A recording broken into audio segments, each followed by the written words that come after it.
hanap, tumutulo sa kap.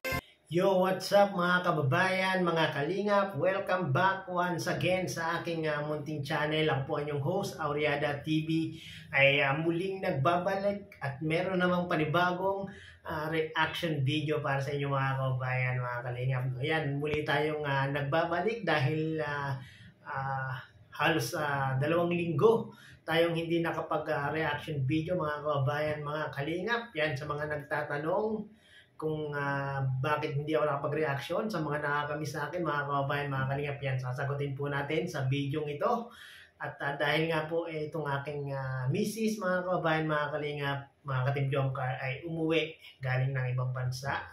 At syempre, binigyan muna natin ng oras, ng time, ng panahon na ika nga makapag-banding muna, kasi minsan lang umuwi yung aking misis once a year, mga kababayan, mga kalingap. Kaya talagang pinagtuunan ko ng oras at panahon itong aking misis, at kaya hindi po tayo nakagawa masyado ng reaction video. Salamat po sa mga nagko-comment, sa mga nagtatanong, salamat po sa mga nag-aalala, no, na hindi nga nakakagawa ng reaction video. So well, andito na po tayo muli para muling gagawa ng reaction video sa Team Kalingap at syempre sa Team Jomcar. Shoutout po Kuya Bal Santos Matubang, Kalingap Prab, Ate Edna Vlogs, Kalingap Jomar Vlog, at Carla Topular Vlog. Sa mga iyo po nakaka-subscribe sa kanilang mga channel, paki-subscribe nyo na po mga kababayan, mga kalingap, na sa ganun ay makatulong po tayo sa kanilang sinasagong programa at adhikain yan po paglingap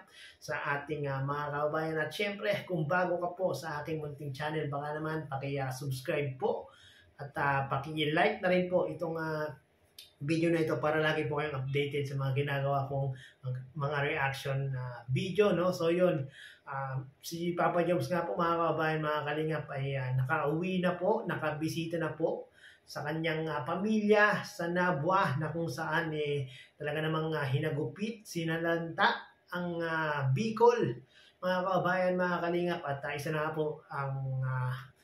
nga po sa naapektuhan yung pamilya ni Papa Joms, na kung saan humanto na nga po itong kanyang kapatid, yung nakabatang kapatid na si Pons, ay nagpa-rescue na nga po mga kababayan, mga kalingap, no? At buti na lang mga kababayan, mga kalingap, yung pamilya ni Papa Joms ay sa mga nagtatanong kung okay po, okay na okay po, safe po ang pamilya ni Papa Joms, no? Talagang si Papa Joms nag-alala talaga noong mga panahong rumaragasa ang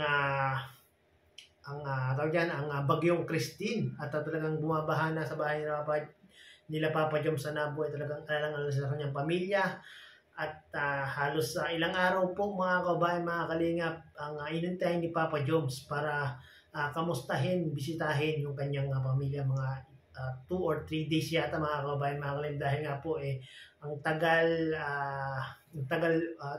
tagal mawala yung baha mga kababayan, mga kalingap, at hindi pa po possible talagang puntahan ni Papa Joms. Pero yun na nga po, no, kahapon ay nakauwi na po itong si Papa Joms, mga kababayan, mga kalingap. Panoorin po natin yung naging live ni Papa Joms. Kasama ko yung nakauwi na po ako. Opo, nakauwi na po ako kila mama. Salamat na ako. Yes po, Lolita Pin. Shoutout po. Salamat po.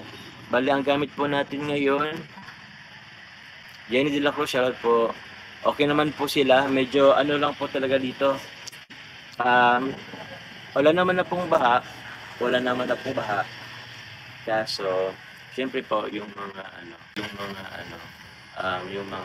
damit, yung mga kutsyon, na po tawag niya, nabasa.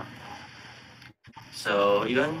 When it comes to food naman, pahirapan. Hindi pa po dito, tawag yan. Hindi pa umupa po ang baha po sa may kasentruhan ng Nabwa. Kaya po, may part po na umupa na, pero parang pa rin po yung lubog sa baha. Kaya hindi pa po hindi pa po makapagbukas po ang mga tindahan. So, nandito po kami sa Erika po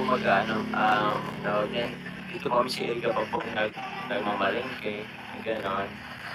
So, medyo perapan pa rin po sa foods dito sa amin. Tapos yung tubig, bili pa. Ito po yung tubig. Kasi, wala po. Contaminated po yung ibang ano pa ng tubig. Ate Chi, shoutout po. Salamat po. Okay naman po. Andito po, ako po naglalay po muna ako kasi while waiting po kasi tinan niyo po. Sando rin po kasi yung mga ATM machines po. Ito yung ATM dito po sa Eureka. So yan po, sobrang haba ng pila. Sobrang haba ng pila. So while waiting, dadalhin po tayo. Marcel Rico talaga po. Nag-park ka mo sa video Ika. Amo po, nag-park po ako sa video. Ano po, ang dala ko po si Wax. Si Wax. At Wax, ang dala ko po si Choco. Yan po. Si Choco po ang gamit po natin. Hindi po kaya nung sasakyan, hindi po kaya pa ni coffee. So yon mga kababayan, mga kalingap, no, napanood natin si Papa Joms na nag-live kagabi at nag-update sa atin mga kababayan, mga kalingap, no, na nakauwi na nga po siya sa kanyang pamilya, nadalaw niyo na po ang kanyang pamilya. Sa mga nagtatanong kung okay po ang pamilya ni Papa Joms, yan nga po, no, okay naman daw po mga kababayan, mga kalingap, no, except sa bahay nila Papa Joms na talaga namang pinasok ng baha. Yung mga bed daw po, yung mga unan, yung mga rep, mga aircon ay talagang nabasa, binaha po mga kababayan. Mga kalingap, no? Pasalamat na lang tayo mga kababayan, mga kalingap, at talagang okay po. Nasa mabuti na pong kalagayan ang pamilya ni Papa Joms, no? At sa live nga po ni Papa Joms mga kababayan, mga kalingap, kagabi, meron siyang ni-real talk. Kasi nga po, merong umepal sa kanyang live. Panoorin po natin ito mga kababayan, mga kalingap. Real talk. Opo, hindi naman sana yung real talk, pero real talk talaga. Opo. Papa Diyos, bakit hindi mo alam na magkasama si David Lula at Lala, mag-inis na lagi kayo nag-upload? Mark Garcia, hello po sa inyo, sir. Hindi po lagi, hindi po laging may hindi po tayo laging tutok po sa cellphone. Wala pong masyadong internet dito, wala pong wifi sa bahay, wala pong kuryente, wala pong data, may na po ang signal. Ayan po. Hindi po tayo totoo, kasama ko po ang pamilya ko. Ano po gusto nyo po? Ano ko po? Opo. Ayan. Ano po natin tawag yan? Respect po din po natin yung space niya po, space ko. Opo, may kanya-kanya po rin po kami space. Opo. Hindi naman po laging Respektin po natin yun.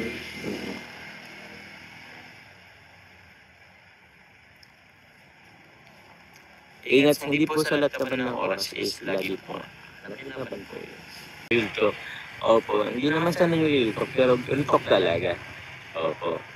So yon mga kababayan, mga kalingap, no, napanood natin sa live ni Papa Joms na meron siyang ni-real talk na isang nag-comment sa kanyang live na kung saan bakit daw hindi alam ni Papa Joms na magkasama si Kalingap Lolo, Kalingap David at si Carla kagabi, no? Siyempre sinagot niya ni Papa Joms, siyempre hindi rin sa lahat ng oras ay alam lahat ng pinupunta ni Carla at ginagawa ni Carla at si Papa Joms nga po ay hindi po tutok sa kanyang cellphone at syempre si Papa Joms maghapong nag-drive yan mga kababayan, mga kalingap, maghapong nasa kalsada yan at nagbebiyahe papunta sa kanyang pamilya, no? Kaya hindi lahat ng oras ay mahahawakan ni Papa Joms yung kanyang cellphone. Hindi lahat ng oras, hindi lahat ng galaw ni Carla ay alam ni Papa Joms, mga kababayan, mga kalingap. Kaya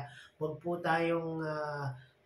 po natin silang pangunahan. Hindi na po natin control yung bagay na yan, mga kababayan, mga kalingap. Basta ang alam natin, mga kababayan, mga kalingap, mga solid supporters ng Team Jomcar, ang maganda ang takbo ng relasyon nitong dalawa ngayon, no? At meron lang mga konting problema kasi ang pamilya ni Papa Joms, no, dahil nga po ayun, tinamaan ng Bagyong Christine, ang kanilang lugar, ang kanilang bahay ay binaha, no? Kaya siguro medyo nariltok ni Papa Joms itong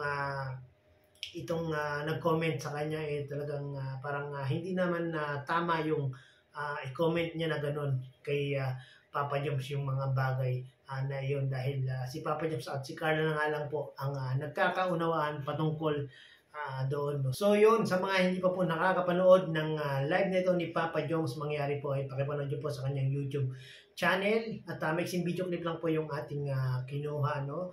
At sa mga hindi pa po nakaka-subscribe kay Kalingap Jomar, paki-subscribe niyo na po siya mga kabayan, mga Kalingap, at meron na po siyang 190k subscribers. Sana po bago mag-end of the year ay ma-reach niya na po yung 200k. So mga hindi po nakaka-subscribe sa kanyang channel, paki-subscribe niyo na po. At syempre, huwag po natin kalilimutan ang Aman Team Kalingap, Kuya Bal Santos Matubang, Kalingap Rab, Ate Edna Vlogs, Kalingap Jomar Vlog, Carla Topolar Vlog. Subscribe po natin silang lahat mga kabayan, mga Kalingap. Siyempre, yung aking munting channel, baka naman paki-subscribe nyo na po kung nasa yung mga itong reaction video at update sa Team Kalingap, especially sa Team Jomcar.